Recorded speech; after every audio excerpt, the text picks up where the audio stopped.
Reproduction in organism la part 2 இன்னைக்கு பார்க்கலாம். part 2 ல sexual reproduction பத்தி explain பண்ண போறேன். இதுல பாத்தீங்க அப்படினாக்க நிறைய terms இருக்கு. that is amphimexis, syngenesis, amphigony. இந்த term எல்லாமே sexual reproduction மீன் பண்ணக்கூடிய terms தான். stages இருக்கு sexual reproductionல, that is gametogenesis, fertilization, embryo, growth of embryo. Gametogenesisல பார்த்தா formation of haploid gametes takes place. Fertilizationல அந்த gametes எல்லாம் fuse ஆகும், that is egg and sperm fusion நம்ம example எடுத்திருக்கிறோம். அப்ப fuse ஆயிடுச்சு அப்படின்னா நமக்கு zygote form ஆகுது. Then embryogenesis, இங்க fusion மட்டும் இருந்துச்சுன்னா zygote, fusion ஆனதுக்கு அப்புறம் எப்ப செல் டிவிஷன் ஆக ஆரம்பிக்குதோ அப்ப நமக்கு கிடைக்கக்கூடியது embryo. புக்ல கொடுத்திருப்பாங்க zygote is unicellular whereas embryo is multicellular, ஏன்னா இங்க செல் டிவிஷன் இருக்கு. Then growth of embryo takes place. Characteristics பார்த்தோம் அப்படின்னாக்கா sexual reproductionல biparental condition, ரெண்டு parent involve ஆகுறாங்க, male and female parent. Cell division mitotic division இருக்கு, meiotic division இருக்கு. அதே மாதிரி gamete formation இருக்கு. ஆஃப்ஸ்பிரிங்ஸ்குள்ள வேரியேஷன்ஸ் நம்மளால பார்க்க முடியும். ஏசெக்சுவல் ரீப்ரொடக்ஷன்ல பேரண்ட் எப்படி இருக்காங்களோ அதே மாதிரி தான் ஆஃப்ஸ்பிரிங்ஸ் இருக்கும். இந்த இடத்துல வேரியேஷன்ஸ் இருக்கு. ஏன் அப்படின்னு பாத்தீங்கன்னா மிக்சிங் ஆஃப் ஜீன்ஸ், இந்த பேரண்ட்ஸோட ஜீன்ஸ் எல்லாம் மிக்ஸ் ஆகி தான் நமக்கு ஒரு ஆஃப்ஸ்பிரிங்ஸ் உருவாகுறாங்க. அதனால வேரியேஷன்ஸ் நம்மளால பார்க்க முடியுது. ஏசெக்சுவல் ரீப்ரொடக்ஷனை விட இந்த செக்சுவல் ரீப்ரொடக்ஷன்ங்கிறது ரொம்ப ஸ்லோவான ப்ராசஸ். அப்ப நெக்ஸ்ட் பாக்குறது செக்ஷுவல் ரீப்ரொடக்ஷன் இன் பிளான்ட்ஸ். இப்ப பிளான்ட்ஸ்லயுமே செக்ஷுவல் ரீப்ரொடக்ஷன் இருக்கு. இப்போ ஒரு பிளான்ட் செக்ஷுவலி மெச்சூர்ட் அப்படிங்கிறது எப்படி தெரியும்னா appearance of flowers which indicates the sexual maturity. இப்ப பிளான்ட்ஸ்ல மோனோகார்பிக் பிளான்ட்ஸ் இருக்கு, பாலிகார்பிக் பிளான்ட்ஸ் இருக்கு. மோனோகார்பிக் பிளான்ட்ஸ் அப்படின்றப்ப flowering only once in their lifetime. After flowering they produce fruits and seeds and then it will die. இப்ப இந்த மோனோகார்பிக்ல annual இருக்கு, biennial இருக்கு. ஆனுவல்னா இந்த பிளான்ட் ஒரு வருஷம் மட்டும்தான் அதோட சர்வைவல் இருக்கும். அதுக்கப்புறம் ஆட்டோமேட்டிக்கா சீட்ஸை ப்ரொடியூஸ் பண்ணிட்டு அதோட லைஃப் டைம் முடிஞ்சிருது. பைனியல்னா 2 years இருக்கு, 2 yearsல ஃபிளவர்ஸை ப்ரொடியூஸ் பண்ணிட்டு அதுக்கப்புறம் சீட்ஸ் ப்ரொடியூஸ் பண்ணி the plant will die. இது பேம்பு எடுத்துக்கிட்டோம் அப்படின்னாக்கா இதோட லைஃப் ஸ்பேன் பார்த்தா கிட்டத்தட்ட 150 years இருக்கும். இந்த 150 yearsல எப்ப அதோட லைஃப் டைம் முடியுதோ அப்ப சீட்ஸை ப்ரொடியூஸ் பண்ணிட்டு இதோட லைஃப் அதோட முடிஞ்சிருது தான். அப்ப மோனோகார்பிக்கு ஆனுவல் இருக்கு, பைனியல் இருக்கு, bamboo. Wheat, rice, carrot, radish, bamboo are examples for monocarpic plants. Next one strobilanthes kunthiana. இதுல பார்த்தோம் அப்படின்னாக்கா நீலக்குறிஞ்சி தான். 12 years இருந்துச்சு அப்படின்னாலுமே கடைசி அதோட லைஃப் டைம் எப்போ முடியுதோ அந்த டைம்ல மட்டும் அந்த 12th yearல தான் சீட்ஸையும் flowers and seeds நம்மளால பார்க்க முடியும். அதுக்கப்புறம் the plant will die. Polycarpic plants இருக்கு. இந்த polycarpic plants ஒரு குறிப்பிட்ட இன்டர்வல்ல every year it will produces flowers. Apple, mango, orange, grapevine, these are the examples. சில பிளான்ட்ல பார்த்தோம் இந்த பாலிகார்பிக்ல எப்பவுமே த்ரூ அவுட் த லைஃப் அது ஃபிளவர்ஸ் கொடுத்துட்டே இருக்கும். Example is China rose. So பிளான்ட்ஸ்ல பார்த்தோம். இப்போ அடுத்து அனிமல் பிரீடிங் பார்க்குறோம். அனிமல் பிரீடிங் அப்படிங்கிறப்ப ரெண்டு கேட்டகரியா அனிமல்ஸை பிரிச்சிருக்காங்க. ஒன்னு seasonal breeders, another one is continuous breeders. இந்த சீசனல் பிரீடர்ஸ்க்கு example frog, lizard, most birds and deer. Continuous பிரீடர்ஸ்ல honey bee, poultry, mice, cattles. இது குறிப்பிட்ட சீசன்ல மட்டும்தான் பிரீட் பண்ணும். இது கண்டினியூஸா எந்த டைம் வேணாலும் பிரீட் பண்ணக்கூடியது இந்த கண்டினியூஸ் பிரீடர்ஸ். இப்ப இதுல பார்த்தோம் அப்படின்னாக்கா பிளாசன்டல் மேமல்ஸ், அதாவது இந்த ஃபீமேல் இருக்கு இல்லையா அதுல மட்டும் நம்மளால சில சைக்கிளிக் சேஞ்சஸ் பார்க்க முடியும். எங்கன்னா ovaries, accessory reproductive tract and ஹார்மோன்ஸ்ல during the reproductive phase. So இப்ப இந்த சைக்கிளிக் சேஞ்சஸ் பொறுத்து it is categorized into two. One is menstrual cycle, another one is estrous cycle. Menstrual cycle, estrous cycle எங்க நடக்கும்னா primatesல இருந்துச்சு அப்படின்னா அது menstrual cycle. Estrous cycle வந்து non primates like cow and sheepல இருக்கு. இங்க monkey and humans are the example. இப்ப இந்த menstrual cycle இருக்கட்டும், estrous cycle இருக்கட்டும், we can able to see the changes in ovaries, uterus and hormones. ரெண்டுலயும் அதே point தான் நான் எழுதியிருப்பேன். அதே மாதிரி inner lining of reproductive tractலயும் நம்மளால changes பார்க்க முடியும். Bleeding can be seen during the rupture of tissues. அப்ப இந்த சேஞ்சஸ் நடக்குது, சேஞ்சஸ்ல டிஷ்யூஸ் க்ரோ ஆகுது, ஆட்டோமேட்டிக்கா ஷெட் ஆகுறப்ப நம்மளால ப்ளீடிங் பார்க்க முடியுது. இந்த இடத்துல எடுத்துக்கிட்டோம் அப்படின்னாக்கா இந்த ஈஸ்ட்ரஸ் சைக்கிள் அப்படிங்கிறது ரொம்ப ஷார்ட் டியூரேஷன் இருக்கக்கூடியது தான். அதாவது ஆக்டிவ் ஃபேஸ ஈஸ்ட்ரஸ் அப்படின்னு சொல்றோம், அதர்வைஸ் ஹீட் அப்படின்னு சொல்லுவோம். கவுன்னு எடுத்துக்கிட்டா 18 hours மட்டும்தான் ஆக்டிவா இருக்கும். கோட் அப்படிங்கிறப்ப 40 hours ஆக்டிவா இருக்கும். இந்த டைம்ல மட்டும்தான் மேட் பண்ணிச்சு அப்படின்னா ஃபர்டிலைசேஷன் நடக்கும். அதுக்கப்புறம் இந்த டைம் பீரியட் தாண்டிருச்சு அப்படின்னாக்கா it automatically goes to resting period called as anestrus phase or passive phase அப்படின்னு சொல்றோம். இந்த இடத்துல இங்கேயும் அதே தான், அதாவது யூட்ரஸ்ல நம்மளால சேஞ்சஸ் பார்க்க முடியுது. இன்னர் ரீப்ரொடக்டிவ் ட்ராக்ல எல்லாம் சேஞ்சஸ் இருக்குன்னு சொல்லியிருக்கோம். இங்கேயும் சேஞ்சஸ் இருக்கும், அதே மாதிரி ப்ளீடிங் இருக்கும். பட் அந்த பிளட் எல்லாத்தையும் திரும்ப யூட்ரஸ் அப்சர்வ் பண்ணிக்கிறதுனால எக்ஸ்டர்னலா நம்மளால இந்த மென்ஸ்ட்ரல் பிளட்டை பார்க்க முடியாது.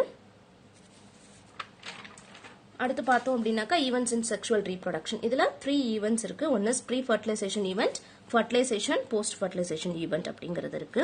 ப்ரீ ஃபர்டிலைசேஷன் ஈவென்ட் எடுத்துக்கிட்டோம்னாக்கா prior to fusion of gametes, அப்ப gametogenesis நடக்கணும். gamete formation தான் நம்ம gametogenesis ன்னு சொல்றோம். male gamete, female gamete produce ஆகுது. haploid தான் இருக்கும். male and female gamete similar இருந்துச்சுன்னா homogametes or isogametes. example cladophora, eulothrix.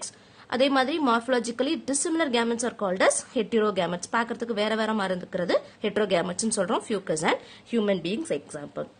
சில டைம் நம்ம மேல் கேமெட்ஸ் ஸ்பெர்ம்னு சொல்லுவோம், சில டைம் ஆந்த்ரோசாய்ட்ஸ் அப்படின்னு சொல்லுவோம். அதே மாதிரி female gamete is called as egg or ovum. இங்க புக்ல பார்க்கலாம். இந்த பார்ட்ல நீங்க எடுத்துக்கிட்டீங்க அப்படின்னாக்கா அந்த vegetative phase, that is juvenile phase பத்தி கொடுத்திருப்பாங்க. ஜுவானல் ஃபேஸ்ல ரீப்ரொடக்ஷன்ங்கிறது இருக்காது. ஆல்ரெடி பார்ட் 1ல நம்ம பார்த்திருப்போம். இங்க அந்த பேம்பூ அண்ட் தென் ஸ்ட்ராபிலாந்தஸ் பிளான்ட் பத்தி எல்லாம் கொடுத்திருப்பாங்க. இந்த இடத்துல ஈஸ்டர் சைக்கிள் பத்தி இருக்கும், மென்ஸ்ட்ரல் சைக்கிள் பத்தியும் இருக்கும். நெக்ஸ்ட் பாத்தீங்க அப்படின்னாக்கா இதுதான் அந்த ஈவென்ட்ஸ் கொடுத்திருக்காங்க. தென் இங்க பாருங்க கேமெட்ஸ் பாத்தீங்க அப்படின்னாக்கா 2 கேமெட் ஒரே மாதிரி இருக்கு. இதுல மேல் கேமெட், ஃபீமேல் கேமெட் நம்மளால ஐடென்டிஃபை பண்ண முடியல, பார்க்க ஒரே மாதிரி இருக்கிறதுனால இது ஐசோகேமெட்ஸ் சொல்றோம். கிளாடோஃபோராவோட gamete, cladophora is an alga. B பாத்தீங்கன்னா heterogametes in fucus, it is an alga. இந்த சின்னதா பீன் ஷேப்ல இருக்கிறது மேல் கேமெட், இந்த ரவுண்டா இருக்கிறது ஃபீமேல் கேமெட்.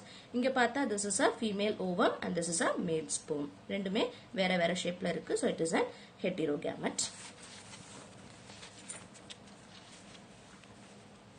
அடுத்து செக்ஷுவாலிட்டி இன் ஆர்கானிசம் பார்க்க போறோம். இப்ப பிளான்ட்ல ஒரே பிளான்ட்ல மேலும் ஃபீமேல் ரீப்ரொடக்டிவ் ஆர்கனும் இருந்துச்சு அப்படின்னாக்கா பைசெக்சுவல் அப்படின்னு இந்த டேர்ம் யூஸ் பண்றோம்.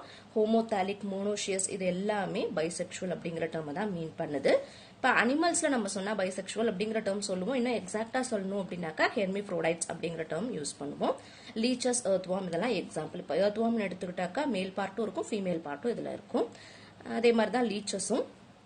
அடுத்து male and female reproductive organs present on a different plant அப்படின்னா it is called as unisexual, heterothallic or dioecious அப்படின்னு மீன் பண்றோம். இப்போ அனிமல்ஸ் எக்ஸாம்பிள் எடுத்துட்டா காக்ரோச் இருக்கு, அனிபி இருக்கு, எல்லாமே மேல் ஃபீமேல் அப்படிங்கிறது தனித்தனி செப்பரேட் சக்சஸ் தான் இருக்கு. இப்போ பிளான்ட் அப்படின்னு எடுத்துட்டாக்கா ஸ்டாமினேட் ஆர் பிஸ்டிலேட் அப்படிங்கிற டேர்மையும் நம்ம யூஸ் பண்றோம். ஸ்டாமினேட் அப்படின்னாக்கா மேல் பார்ட் இருக்கிறது, பிஸ்டிலேட் அப்படிங்கிறது ஃபீமேல் பார்ட் இருக்கக்கூடியது. Next cell division during gamete formation. இப்போ கேமெட்ஸ் அப்படிங்கிறது எப்பயுமே ஹாப்ளாய்ட் கேமெட்ஸ் தான். இந்த கேமெட் ப்ரொடியூஸ் ஆகக்கூடிய செல் ஹாப்ளாய்டாவும் இருக்கலாம், டிப்ளாய்டாவும் இருக்கலாம். ஹியூமன் ரீப்ரொடக்ஷன் டாபிக் படிக்கிறப்ப diploid cell, that is germinal epithelial செல்ஸ்ல இருந்து ஸ்பெர்ம்ஸ் ப்ரொடியூஸ் ஆகும் அப்படின்னு கொடுத்திருப்பாங்க. It is 2n cells. அந்த 2n செல்ஸ்ல இருந்து ஒரு ஹாப்ளாய்ட் செல் ஃபார்ம் ஆகும். அப்ப 4 ஸ்பெர்ம் ஃபார்ம் ஆச்சு அப்படின்னாக்கா 4 ஸ்பெர்முமே நமக்கு ஹாப்ளாய்டா தான் இருக்கும். அது ப்ரொடியூஸ் பண்ணக்கூடிய அந்த ஜெர்மைனல் எபிதீலியல் செல் அப்படிங்கிறது diploid cell. Fusion of gamete நடந்துச்சு அப்படின்னாக்கா ஒரு டிப்ளாய்ட் ஜைகோட் ஃபார்ம் ஆகுது. கேமெட் ப்ரொடியூஸ் பண்ணக்கூடிய செல்ஸ்க்கு பேரு மியோசைட்ஸ். இந்த மியோசைட்ஸ் மியோசிஸ்க்கு இட் அண்டர்கோஸ் மியோசிஸ் அப்படின்றது இங்க கொடுத்திருக்காங்க. கேமெட் டிரான்ஸ்ஃபர் நடக்குது. அப்ப ஃபார்மேஷனுக்கு அப்புறம் ஆட்டோமேட்டிக்கா கேமெட் டிரான்ஸ்ஃபர் ஆகணும். இப்ப இங்க கொடுத்திருக்கிறது பாருங்க, after formation gametes brought together for fertilisation. Male gamete mostly மொட்டைலா இருக்கும், ஃபீமேல் கேமெட் நான் மொட்டைலா இருக்கும். ஸ்பெர்ம் அண்ட் எக் எக்ஸாம்பிள் எடுத்துக்கோங்க. ஸ்பெர்ம் வந்து மொட்டைலா இருக்கு, எக் அப்படிங்கிறது எப்பவுமே stationary one, it is a non motile one. இப்ப பிளான்ட்ஸ்ல இதே மாதிரி கேமெட் டிரான்ஸ்ஃபர் இருக்குங்கிறத நம்ம பாலினேஷன் அப்படின்னு சொல்றோம். Pollen grains is equivalent to male gamete and then stigma மூலியமா தான் இந்த ஓவரிய போயிட்டு இந்த போலன் கிரைன்ஸ் வந்து ரீச் ஆகணும். அந்த டைம்ல என்ன ஆகும்னா போலன் டியூப் ஃபார்ம் ஆகும். இந்த போலன் டியூப் வழியா அந்த மேல் கேமெட்டை டிரான்ஸ்ஃபர் பண்றதுக்கு யூஸ் ஆகக்கூடிய ஒரு ஸ்ட்ரக்சர் தான் போலன் டியூப் அப்படிங்கிறது. பிளான்ட்ஸ்ல செல்ஃப் பாலினேஷன் இருக்கு. ஒரே ஃபிளவர்க்குள்ளரே பாலினேஷன் நடந்துச்சுனாக்கா செல்ஃப் பாலினேஷன். கிராஸ் பாலினேஷன் அப்படிங்கிறப்ப டிஃப்ரெண்ட் ஃபிளவர்ஸ்குள்ளர நடக்கும். ஆனா ஸ்பீஷஸ் ஒண்ணுதான். இங்க பாருங்களேன், இந்த கொடுத்திருக்காங்க ஸ்வீட் பொட்டேட்டோவோட ஃபிளவர் கொடுத்திருக்காங்க. இப்ப இந்த ஒரு ஃபிளவர்க்குள்ளரையே நம்ம பார்த்தோம்னாக்கா ஆந்தரும் இருக்கு, அதே மாதிரி ஸ்டிக்மா ஸ்டைல் ஓவரிஸ் இருக்கு. இப்ப இதுங்களுக்குள்ளேயே பாலினேஷன் நடந்துச்சு அப்படின்னாக்கா self pollination.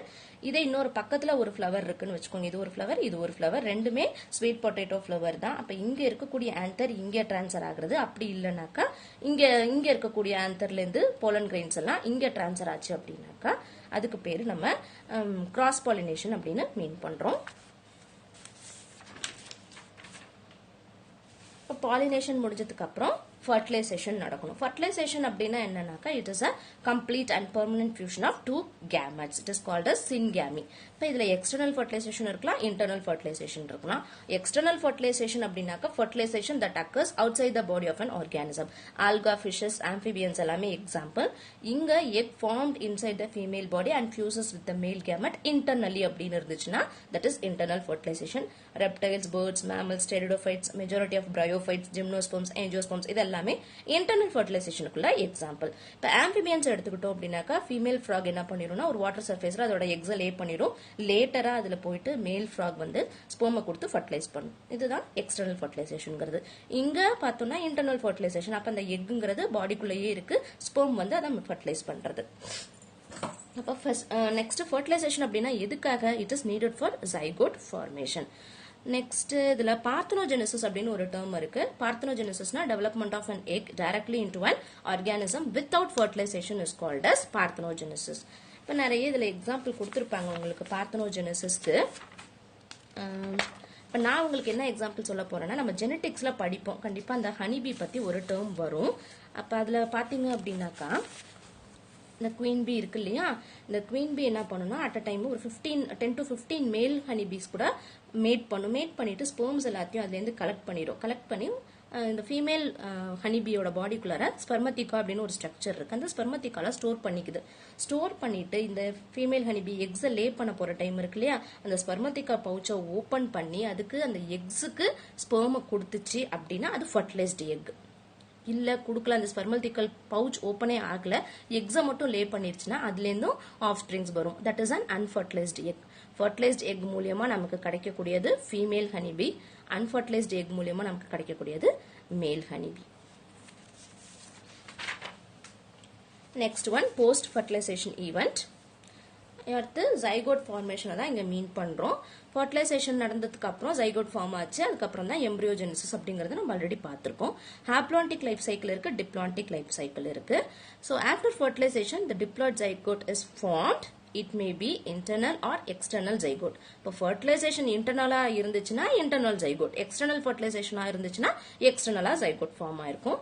Haplontic life cycle அப்படின்னு பார்க்கறப்ப in many fungi, alga, the zygote develop a thick wall and forms a spore. ஒரு இந்த zygote குள்ள என்ன பண்ணிக்குதுன்னா அதை சுத்தி மேலால ஒரு thick wall ஃபார்ம் பண்ணுது. அதை நம்ம ஸ்போர்னு சொல்றோம் ஆர் ஜைகோஸ்போர்னு சொல்றோம். இந்த ஜைகோஸ்போர் என்ன ஆகுது, ரெஸ்டிங் பீரியடுக்கு போயிடுது. அந்த ரெஸ்டிங் டைம்லயே மியோசிஸ் நடக்கிறதுனால அங்க இருக்கக்கூடிய டிப்ளாய்டு ஸ்போர்ஸ் எல்லாமே இப்ப ஹாப்ளாய்டா மாறிடுச்சு. அப்ப திரும்ப ஜெர்மினேட் ஆகி வெளியில வரப்ப என்ன ஆகுது, நமக்கு ஹாப்ளாய்டு இண்டிவிஜுவல் தான் கிடைக்கும். அப்ப டிப்ளாய்டா இருக்கக்கூடியது ஹாப்ளாய்டா இங்க சேஞ்ச் ஆயிடுச்சு அப்படின்னா ஹாப்ளான்டிக் life cycle.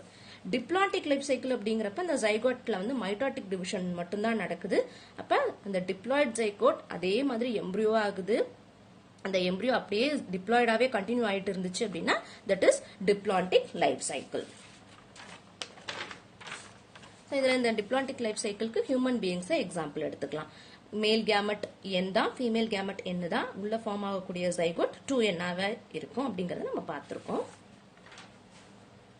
And the final one is embryogenesis. Embryogenesis na cell division நம்மளால பார்க்க முடியுது. ஜைகோட்ங்கிறது யூனிசெல்லுலர், எம்ப்ரியோங்கிறது மல்டிசெல்லுலர் அப்படின்றத நான் சொல்லியிருக்கேன். இப்போ இந்த ஜைகோட் டெவலப்மெண்ட்டை பொறுத்து ஓவிபாரஸ், விவிபாரஸ், ஓவோவிவிபாரஸ் அப்படின்னு 3 டேர்ம்ஸ் இருக்கு. ஓவிபாரஸ் அப்படின்னா என்னன்னாக்கா they are the egg layers. அந்த எக்கை வெளியில லே பண்ணதுக்கு அப்புறம் இன்குபேஷன் பீரியட் இருக்கு. இன்குபேஷன் பீரியடுக்கு அப்புறம் நமக்கு ஒரு ஆஃப் ஸ்பிரிங்ஸ் கிடைக்குது. Then viviparous அப்படிங்கறப்ப zygote development into young ones inside the female body. female bodyக்குள்ளேயே தான் இந்த zygote development இருக்கு. ஆனா placenta அப்படிங்கக்கூடிய ஒரு ஸ்ட்ரக்சர் இங்க இருக்கிறதுனால அந்த வரைக்கும் என்னன்னாக்கா அந்த nourishment placenta வழியா போயிட்டு இருக்கு. ஹியூமன் பீயிங்க்கு அந்த மாதிரி தான் இருக்கு. தென் ஓவோவிவிபாரஸ் இந்த இடத்துல பார்த்தோம் அப்படின்னாக்கா எக்கை வெளியில லே பண்ணி அதுக்கப்புறம் இன்குபேஷன் கொடுக்குது. இங்க பார்த்தோம்னா அந்த எக் ஃபீமேல் பாடிக்குள்ளேயே தான் ரீடைன் ஆயிருக்கு. அதுல இருக்கக்கூடிய யாக்கை எடுத்துட்டு அந்த நியூட்ரிஷன் அதுக்கு கிடைக்கிறதுனால அந்த ஜைகோட் அப்படிங்கிறது ஃபார்ம் ஆகுது. இந்த எம்ப்ரியோக்கு இந்த நரிஷ்மெண்ட்ங்கிறது யாக் மூலியமா தான். இந்த இடத்துல வெளியில இன்குபேஷன், இங்க பாடிக்குள்ளேயே இன்குபேஷன். இதுதான் இதுக்குள்ள வித்தியாசம். இப்ப அந்த விவிபாரஸ் எடுத்துக்கிட்டோம்னா ப்ராப்பர் கேரும் ப்ரொடெக்ஷனும் கொடுக்கறதுனால சர்வைவல், அந்த யங் ஒன்ஸ் வந்து சர்வைவல் ரேட் அப்படிங்கறது ரொம்ப அதிகமாவே நம்ம பார்க்கலாம். இங்க கொடுத்திருப்பாங்க இந்த ஓவிபாரஸ், விவிபாரஸ் பத்தி கொடுத்திருப்பாங்க. இந்த ஓவிபாரஸ்ல பார்த்தோம் அப்படின்னாக்கா ஒரு ஹார்டு ஷெல் அதை சுத்தி இருக்கும், கால்சியமால மேடா இருக்கும். தட் இஸ் கால்சியரியஸ் செல்ஸ் இருக்கு. இதுதான் இதுல மீன் பண்ணிருப்பாங்க. அடுத்து இந்த பேராகிராஃப்ல பார்த்தா பிளான்ட்டை பத்தி கொடுத்திருப்பாங்க. இந்த பிளான்ட்ல பார்த்தா ஃபர்டிலைசேஷன் நடந்ததுக்கு அப்புறம் செப்பல்ஸ், பெட்டல்ஸ், ஸ்டேமன்ஸ் இது எல்லாமே இந்த பிளான்ட்டை விட்டு it will wither or fall off அப்படின்னு கொடுத்திருப்பாங்க. Zygote develop into the embryo. Ovules இருந்துச்சுன்னா சீடா டெவலப் ஆகும். ஓவரி தான் ஒரு ஃப்ரூட்டா டெவலப் ஆகுறது. அந்த ஃப்ரூட்டை சுத்தி இருக்கக்கூடிய ஒரு திக் வால்க்கு பேரு பெரிகார்ப். இங்க பாத்தீங்கன்னா சீட்ஸ் கொடுத்திருப்பாங்க, வெளியில இருக்கிறது பெரிகார்ப். இந்த டயக்ராம்ல அதை தான் மீன் பண்ணிருக்காங்க. ஸோ இந்த டயக்ராம் நான் எக்ஸ்பிளைன் பண்ணிட்டேன், இதை பார்த்துக்கோங்க. எர்த் வார்ம் கொடுத்துருக்காங்க. இந்த எர்த் வார்ம்ல எடுத்துக்கிட்டோம்னா ஒரு எர்த் வார்முக்குள்ளேயே டெஸ்டிஸும் இருக்கு, ஓவரிஸும் இருக்கு. ஓகேவா? இதுல கிளைட்டலம் அப்படிங்கக்கூடிய ஒரு ஸ்ட்ரக்சர் கொடுத்துருக்காங்க. இந்த கிளைட்டலம் எதுக்கு அப்படின்னாக்கா காப்புலேஷன் டைம்ல மியூக்கஸ் ப்ரொடக்ஷனுக்காகவும் இந்த எக் ப்ரொடியூஸ் ஆகுது இல்லையா, அந்த ப்ரொடியூஸ் ஆகக்கூடிய எக்குக்கு இந்த கக்கூன் அப்படின்னு சொல்லுவாங்க, ஒரு சின்ன ஒரு கவரிங் மாதிரி கொடுக்கக்கூடிய கக்கூன் ஸ்ட்ரக்சரை ப்ரொடியூஸ் பண்றது இந்த கிளைட்டலம் தான் ப்ரொடியூஸ் பண்ணும். அதனால இதை கொடுத்துருக்காங்க. இந்த 2020 நீட் சிலபஸ்க்கு ஸ்ட்ரக்சரல் ஆர்கனைசேஷன் ஒரு டாபிக் 11th படிப்பீங்க இல்லையா, அதுல ஃப்ராக் கொடுத்திருப்பாங்க, எர்த் வார்ம்லாம் கொடுத்திருப்பாங்க, காக்ரோச் கொடுத்திருப்பாங்க. ஃப்ராகும் எர்த் வார்மும் எடுத்தாச்சு, இருக்கக்கூடியது காக்ரோச் மட்டும்தான். இருந்தாலும் இதை நீங்க பாத்துக்கோங்க. சோ காக்ரோச் பாக்குறோம். காக்ரோச்ல மேல் காக்ரோச் தனியா இருக்கு, ஃபீமேல் காக்ரோச் தனியா இருக்கு. டெஸ்டிஸ் பாத்திருக்கீங்க, ஓவரிஸ் இந்த இடத்துல கொடுத்திருக்காங்க. தென் இந்த சி எக்ஸாம்பிள் எடுத்துக்கிட்டோம் அப்படின்னாக்கா சாரா மோனோஷியஸ் பிளான்ட். அப்போ ஒரு பிளான்ட்டுக்குள்ளேயே ஃபீமேல் செக்ஸ் ஆர்கனும் இருக்கு, மேல் செக்ஸ் ஆர்கனும் கொடுத்திருக்காங்க. அண்ட் தென் டீல பார்த்தோம் அப்படின்னாக்கா டயஷியஸ் பிளான்ட், மார்ச்சாண்டியா கொடுத்திருக்காங்க. இதுல மேல் தாலஸ், ஃபீமேல் தாலஸ் ஒரே மாதிரி தான் இருக்கும். ஃபீமேல் தாலஸும் மேல் தாலஸும் எப்படி நம்ம ஐடென்டிஃபை பண்றதுன்னா, இந்த மேல் தாலஸ் பாத்தீங்கன்னா கொஞ்சம் டிஸ்க் மாதிரி கம்ப்ரஸ் ஆயிருக்கும். ஃபீமேல்ல பார்த்தோம் அப்படின்னாக்கா இந்த எக் ப்ரொடியூஸ் ஆகக்கூடிய ஸ்ட்ரக்சர் வந்து கொஞ்சம் ஃபிளவர் மாதிரி இருக்கும். அதுதான் டிஃபரன்சியேஷன். மற்றபடி வேற எந்த டிஃபரன்சியேஷன் நம்மளால பார்க்க முடியாது. தென் இங்க கொடுத்திருக்கிறது ஈல பாத்தீங்கன்னாக்கா பைசெக்சுவல் ஃபிளவர், ஸ்வீட் பொட்டேட்டோ கொடுத்திருக்காங்க. இதுல ஆந்தரும் இருக்கு, ஸ்டிக்மா ஸ்டைல் ஓவரியும் இருக்கு. ஒரே பிளான்ட்டுக்குள்ளேயே மேல் பார்ட்டும் இருக்கு, ஃபீமேல் பார்ட்டும் இருக்கு. தென் இங்க இந்த டேப்லர் காலம் பார்த்தோம் அப்படின்னாக்கா chromosome number in meiocytes, chromosome number in gametes கொடுத்திருக்காங்க. கேமெட் அப்படிங்கிறது எப்பவுமே எண்ணு தான். எந்த செல்லு மியோசிஸ்ல இன்வால்வ் ஆக போதோ அதை நம்ம வந்து மியோசைட் அப்படின்னு சொல்றோம்னு சொல்லியிருந்தேன். இப்போ ஹியூமன் பீயிங்ஸ்ல மியோசைட்ஸ் 46 இருக்குன்னா அதுல ஹாஃப் தான் கேமெட்டா இருக்கு. அப்போ 46னா இதுல ஹாஃப் இஸ் 23. ஹவுஸ் ஃபிளை 12, நம்ம இங்க நம்மளா கண்டுபிடிக்க சொல்லி கொடுத்திருக்காங்க 6. ராட்ல இங்க என்ன கொடுத்திருக்காங்கன்னா கேமெட் வந்து n கேமெட் கொடுத்தாச்சு, நம்ம கண்டுபிடிக்கிறது 2n கண்டுபிடிக்கிறது இன்டூ 2 போட்டோம் அப்படின்னா இந்த வேல்யூ வந்துடும். ஓகேவா? அப்ப இந்த வேல்யூ கண்டுபிடிக்கணும்னா மல்டிப்ளை பை 2, இந்த வேல்யூ கண்டுபிடிக்கணும்னா டிவைடட் பை 2. அதுதான் வித்தியாசம். நீங்க அதை பார்த்துக்கோங்க. அந்த டேப்லெட் காலம்ல இந்த வேல்யூஸ் இருக்கு, பார்த்துக்கோங்க. இது பாத்தீங்கன்னா ஃபியூஷன் ஆஃப் கேமெட்ஸ் கொடுத்திருக்காங்க. ஹோமோகேமெட்டிக் ரெண்டும் ஒரே மாதிரி இருக்கக்கூடிய கேமெட் ஃபியூஸ் ஆகி ஜைகோட் ஃபார்ம் ஆயிருக்கு. ஜைகோட்ல இருந்து ஒரு நியூ இண்டிவிஜுவல் வந்திருக்கு. இந்த டயக்ராம் என்ன அப்படின்னாக்கா போலன் கிரெயின்ஸ் ஜெர்மினேட் ஆறது வந்து இந்த டயக்ராம்ல கொடுத்திருக்காங்க. மைக்ரோஸ்கோபிக் ஸ்ட்ரக்சர் தான். அவ்வளவுதான் இதுல இருக்கக்கூடியது. என்னோட கிளாஸ் பிடிச்சிருந்துச்சு அப்படின்னாக்கா என்னோட சேனலுக்கு சப்ஸ்கிரைப் பண்ணுங்க. தேங்க்யூ.